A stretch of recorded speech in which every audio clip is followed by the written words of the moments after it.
Informações relevantes aqui para você, né? E uma delas diz respeito, então, ainda a um assunto bastante polêmico. Ontem nós entrevistamos aqui um líder sindical que defendeu a contribuição assistencial direitinho. A gente perguntou o que você... Bom, aí nós dissemos, mas escuta, se eu sou obrigado a pagar, não sou obrigado a pagar, é optativo, não é? Para a gente ter mais informações e você decidir, doutora Juliana Mendonça, que é sócia do Lara Martins Advogados, mestre em Direito e especialista em processo de trabalho, gentilmente conosco.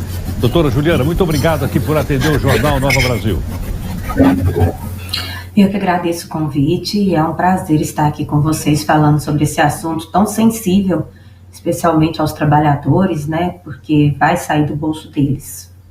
Agora, doutora Juliana, então fica a chamada contribuição assistencial. Salvo engano, ela foi criada juntamente com aquele famoso imposto sindical, lá em 1942, na época da ditadura do Wagner, veio de lá para cá.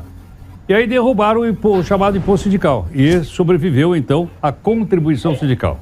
Quando eu uso a palavra contribuição, ela é obrigatória ou ela é optativa? Então, a contribuição, em tese, ela teria que ser optativa.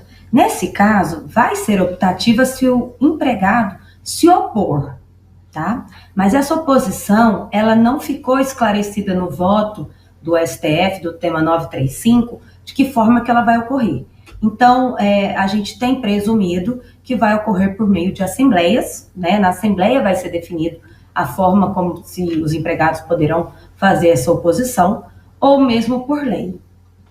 Então, doutora, vai variar de sindicato para sindicato?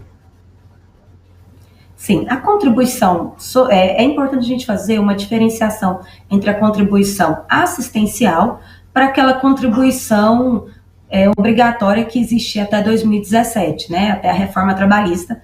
Aquela contribuição obrigatória, compulsória, que a gente falava, chamado imposto sindical, ela era devida a todos os empregados no valor de 1 dia por ano de trabalho. Essa já não existe mais. Então, essa contribuição ocorreria mesmo se o sindicato não tivesse atuado, não tivesse feito uma convenção, um acordo coletivo, ela simplesmente, pelo empregado ter a carteira assinada, ela seria devida.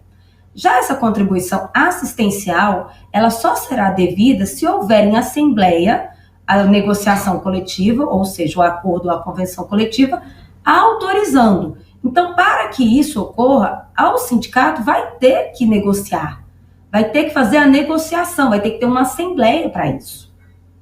Agora, doutora, nessa assembleia participam só os filiados do sindicato ou todo mundo daquela categoria? Todo mundo vai poder participar, até porque vai ter o direito de oposição. Tá.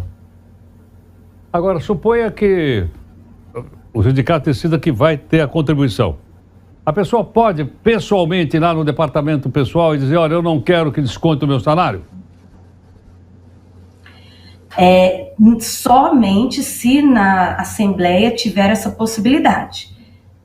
Que basta que o empregado vá no RH, o que eu acho quase que impossível que isso ocorra. Não adianta o empregado simplesmente chegar e falar, eu não quero que desconte, porque o problema não é da empresa, a regra não é feita pela empresa. A empresa tem a obrigação de fazer esse desconto. E depois, a depender de como ficou nas convenções coletivas, inclusive, por exemplo, a do Sindimetais, que é aqui de Goiás, ela prevê que depois de 10 dias do desconto, o empregado mande um e-mail ou vá à sede do sindicato para fazer esse direito de oposição, que eles irão retornar essa contribuição paga. Doutora Juliana, salvo engano, o tal imposto sindical, enquanto ele existiu até 2017, era para manter o sindicato. Negociação, etc, etc. E o assistencial é porque alguns sindicatos prestavam assistência social. Eu me lembro, por exemplo, quando os sindicatos metalúrgicos eram ainda na Rua do Carmo, naquele centrão aqui de São Paulo, lá tinha médico, tinha dentista, tinha colônia de férias, e era bancada por essa contribuição assistencial. Então ela está mudando o seu perfil, ela deixa de bancar esses trabalhos paralelos feitos pelo sindicato e passa agora a sustentar a estrutura do sindicato? Não. Ela sim serve também para fomentar os sindicatos, para os sindicatos ficarem mais fortes, porque o que aconteceu? Com a reforma trabalhista em 2017, aumentou o poder dos sindicatos, entretanto, reduziu a força que eles tinham. Por quê? Perderam os ganhos deles para poder, por exemplo, ter um jurídico forte, para poder ter alguns direitos, né, algumas obrigações que eles conseguiam fazer mediante custeio, porque tudo tem um custo, né? E temos visto nesses últimos 6 anos aí, depois da reforma, alguns sindicatos que sequer conseguiram negociar, que tem 5 anos que não tem nenhum tipo de negociação, que os empregados não têm um reajuste mínimo. E isso é preocupante. E nessa situação do assistencialismo, né, dessa contribuição assistencial, eles só vão poder fazer essa cobrança se eles conseguirem fazer uma negociação coletiva. Se eles não fizerem, eles não vão poder fazer essa cobrança, porque depende de assembleia. Bom, imagino que a diminuição da arrecadação foi muito grande. Salvo engano, era de 3 bilhões de reais até 2017. Depois caiu para 100 milhões de reais. Nós tínhamos, salvo engano, 14 mil sindicatos no país. Será que essa conta está certa, doutora? O problema é que a gente precisa, de fato, fazer uma reforma sindical. Isso já está em discussão há vários anos. Aliás, sempre existiu em discussão essa situação e nunca, de fato, ela existiu, né, para que pudesse, de fato, isso ocorrer.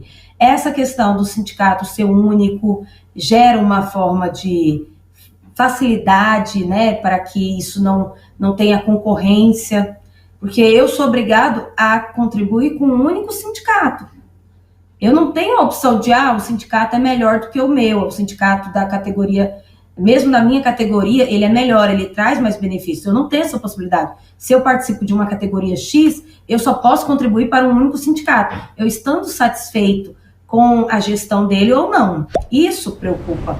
Então, teria que, de fato, fazer uma reforma sindical, porque aí sim geraria situações que eu pagaria, mas eu veria, de fato, os benefícios. Existem muitos bons sindicatos, mas existem sindicatos que não estão se preocupando com os seus colaboradores, com os seus empregados, com a sua categoria, e simplesmente passando de pai para filho, passando aquela que a gente já viu em vários noticiários, é público e notório, que existe sindicato que está sendo perpetuado dentro de uma mesma família há décadas.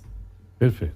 Doutora Juliana Mendonça, muito obrigado aqui por atender o Jornal da Nova Brasil. Eu que agradeço o convite, a todos um bom dia.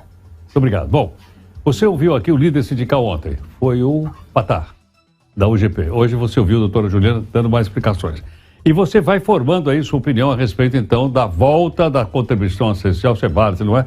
Daqui por conta, é por sua responsabilidade. 8h22.